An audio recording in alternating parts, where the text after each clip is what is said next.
कहानी में बेकी नाम की एक लड़की है, उसके साथ उसका हस्बैंड डैन भी है।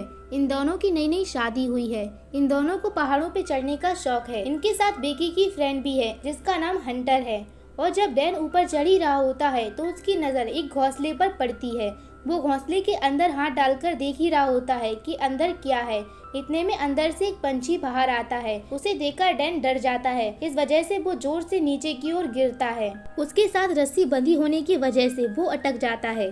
वो बेकी को मदद के लिए पुकारता है। बेकी और उसकी फ्रेंड डैन की मदद करने की कोशिश कर रही होती हैं। इतने में डैन की रस्सी पहाड़ से निकल जाती है और वो पहाड़ से नीचे गिर के उसकी मौत हो जाती है। इसके बाद हम देखते हैं कि 51 हफ्ते बीत चुके हैं और बेकी शराब पीने लगी है। उसकी लाइफ में अंधेरा छा गया है क्योंकि वो अपने हस्बैंड से बहुत ज्यादा प्यार करती थी, इसलिए वो उसकी मौत को भुला ही नहीं पा रही थी।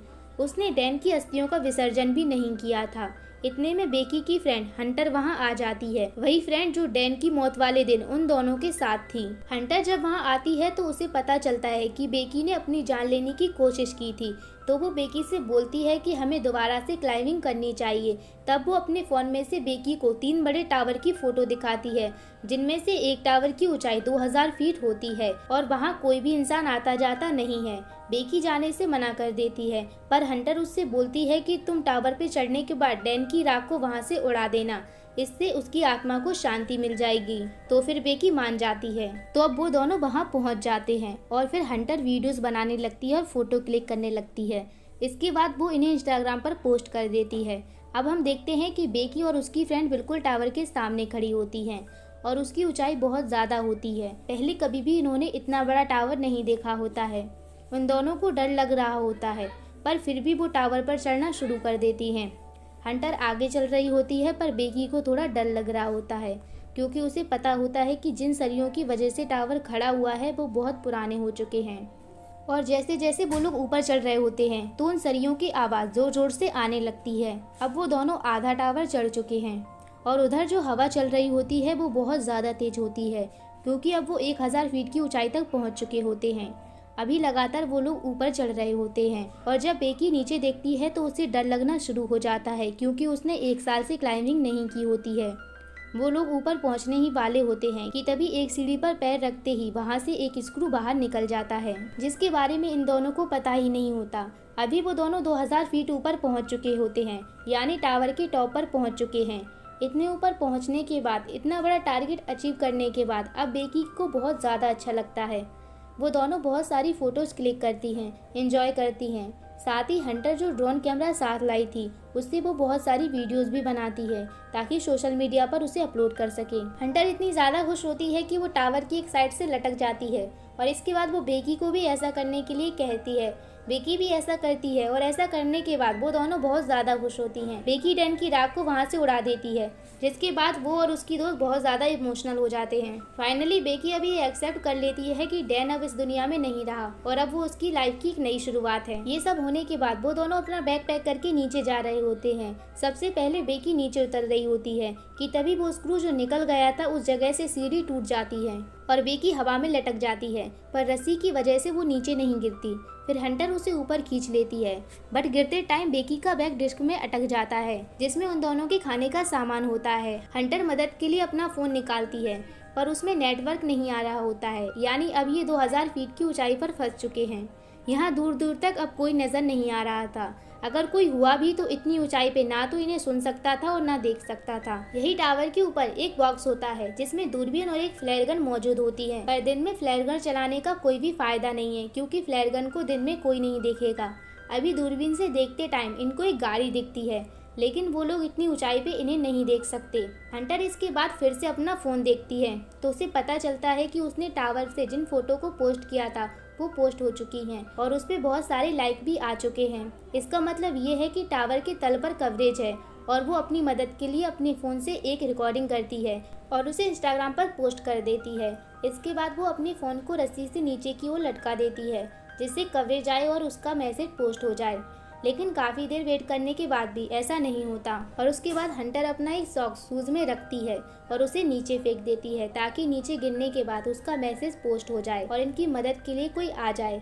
तभी वो दूरबीन से देखती है तो उसे नीचे का आदमी दिखाई देता है, लेकिन कोई फ़ायदा नहीं होता है क्योंकि इतने ऊपर से ना ही वो इन्हें देख सकता था और ना ही सुन सकता था। इसके बाद वो एक और शूज़ नीचे फेंकती है कि वो आदमी उसे देख ले। वो आदमी शू को देख लेता है, लेकिन उसे लगता है कि शायद ये पहले से ही पड़ा था, और उसके बाद वो आदमी अपने डॉगी के साथ वहाँ से चला जाता है। फिर बेकी फ्लेयर गन चलाने की कोशिश करती है, लेकिन हंटर उसे रोक देती है और बेकी से बोलती है कि हमें रात होने का वेट करना चाहिए, रात को ज़रूर कोई हमारी फ्लेयर गन को देख लेगा। और अब यहाँ अंधेरा हो जाता है, जिसके बाद ये दोनों फ्लेयर गन को चलाते हैं और अपनी फ़ोन की टॉर्च को भी ऑन करके हाथ से हिलाना शुरू कर देते हैं। इसके बाद एक गाड़ी होती है जिसमें लोग कैंपिंग कर रहे होते हैं। वो इनकी लाइट को देख लेते हैं, लेकिन इनकी मदद करने की बजाय वो इनकी कार को चुराकर वहाँ से चले जाते हैं। अब वो दोनों बहुत ज़्यादा दुखी हो जाते हैं। जैसे जैसे रात होती है उन दोनों को नींद आ जाती है। जगह कम होने की वजह से हंटर नीचे गिरने वाली होती है कि तभी बेकी उसे पकड़ लेती है। वो उसके पैर पर एक टैटू देख लेती है, इसमें 143 लिखा होता है। फिर उसे याद आता है कि उसका हस्बैंड डैन भी उसे कोड वर्ड में 143 बोलता था, इसका मतलब होता है आई लव यू। जिसके बाद वो समझ जाती है कि हंटर और डैन इन दोनों के बीच कुछ चल रहा था। फिर हंटर एक्सेप्ट कर लेती है कि इसके बाद वो बेकी से माफ़ी भी मांगती है, लेकिन बेकी अब अंदर से टूट चुकी है। बेकी की नज़र अब भी उस बैग पर होती है जो नीचे अटक चुका है, जिसे ऊपर लाना बहुत ज़्यादा ज़रूरी है क्योंकि उसमें खाना और ज़रूरी सामान है। इसके बाद हंटर रस्सी को कमर से नीचे बांध लेती है, जिसके बाद हंटर रस्सी को कमर के नीचे बांधकर नीचे उतर जाती है और डिस्क के नीचे जंप कर देती है। अब उसे उसका बैग मिल जाता है, लेकिन अब वो देखती है कि रस्सी उससे काफ़ी ज़्यादा दूर है। वो बैग से सेल्फी स्टिक को निकाल के बैग को उससे अटका देती है और खुद भी उस पर से जंप करती है, लेकिन बहुत कोशिश करने के बाद भी हंटर ऊपर नहीं आ पा रही होती है। हाथ जख्मी होने की वजह से उसका हाथ छूट जाता है, लेकिन जब बेकी नीचे देखती है तो हंटर अभी भी रस्सी से लटकी होती है और वो उसे ऊपर खींच लेती है, जिस वजह से हंटर की जान बच जाती है। अब बेकी के पास ड्रोन होता है। वो ड्रोन को उड़ाकर मदद मंगवाना चाहते थे, इसलिए वो एक लेटर लिखते हैं, हम टावर के ऊपर फंस चुके हैं और हमें मदद की ज़रूरत है। इसके बाद वो ड्रोन को उड़ाते हैं और तभी उन्हें पता चलता है कि इनके ड्रोन की बैटरी तो कम है।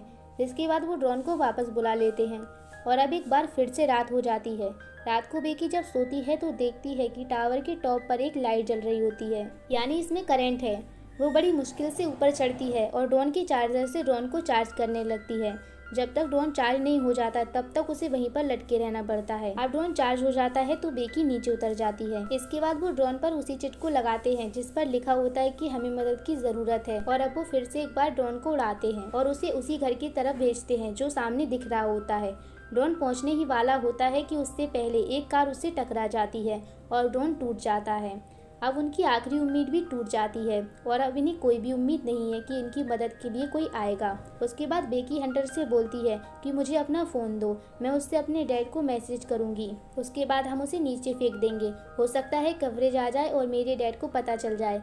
लेकिन हंटर मना कर देती है और तब उसे एहसास होता है कि हंटर तो उसके साथ है ही नहीं, वो अकेली है। असल में जब हंटर बैग लेने नीचे गई थी तो ऊपर चढ़ते टाइम उससे रस्सी छूट जाती है और उसकी नीचे गिरने की वजह से डेथ हो जाती है और अब भी उसकी बॉडी डिस्क के ऊपर होती है। असल में बेकी ऐसा इमेजिन कर रही थी कि हंटर उसके साथ है, लेकिन अब उसे सच्चाई का पता चल गया कि वो इस टावर पर अकेली है। अब उसकी जीने की उम्मीद पूरी तरह से खत्म हो चुकी है। अब वो मरने से पहले अपने डैड के लिए एक मैसेज रिकॉर्ड करती है, लेकिन कवरेज ना होने की वजह से मैसेज डिलीवर नहीं होता और वो वहीं सो जाती है। सुबह जब वो उठती है तो देखती है कि एक पंछी उसके घाव को खा रहा होता है। तभी वो उस पंछी को मारकर उसे खा जाती है। अब उसके पास थोड़ी ताकत आ चुकी है क्योंकि अब उसका पेट भर चुका है और अब रस्सी से उतरकर बड़ी मुश्किल से वो वहाँ पहुँच जाती है जहाँ उसकी दोस्त हंटर है। जिसके बाद वो हंटर के शू के अंदर अपने फ़ोन को रखती है और उसे हंटर की बॉडी के साथ फिक्स कर देती है और उसके बाद वो हंटर को सॉरी बोलकर उसकी बॉडी को नीचे ढकेल देती है ताकि उसका फ़ोन डिस्ट्रॉय ना हो। असल में पिछली बार जब इन्होंने मैसेज भेजा था तो फ़ोन नीचे गिरने की वजह से डिस्ट्रॉय हो गया था और वो मैसेज कभी डिलीवरी नहीं हुआ, और जब उसने हंटर की बॉडी के साथ शू में फ़ोन को रखा तो इस बार वो बिल्कुल सेफ है। अब एक बार फिर से रात हो जाती है। अब बेकी के फादर वहाँ पहुँच जाते हैं और वो देखते हैं कि बेकी की लाश सामने पड़ी हुई है, जिसके बाद वो पूरी तरह से टूट जाते हैं क्योंकि वो अपनी बेटी से बहुत ज़्यादा प्यार करते थे। लेकिन तभी वो देखते हैं कि बेकी सामने खड़ी हुई है और वो बिल्कुल सेफ है। उसके साथ डॉक्टर्स भी होते हैं। वो बेकी को अपने गले से लगा लेते हैं और इस तरह से बेकी की जान बच जाती है। तो ये थी फॉल मूवी की पूरी कहानी। अगर आपको वीडियो पसंद आई हो तो वीडियो को लाइक करके चैनल को सब्सक्राइब कर लेना। मैं मिलती हूँ आपसे नेक्स्ट वीडियो में, तब तक के लिए बाय बाय।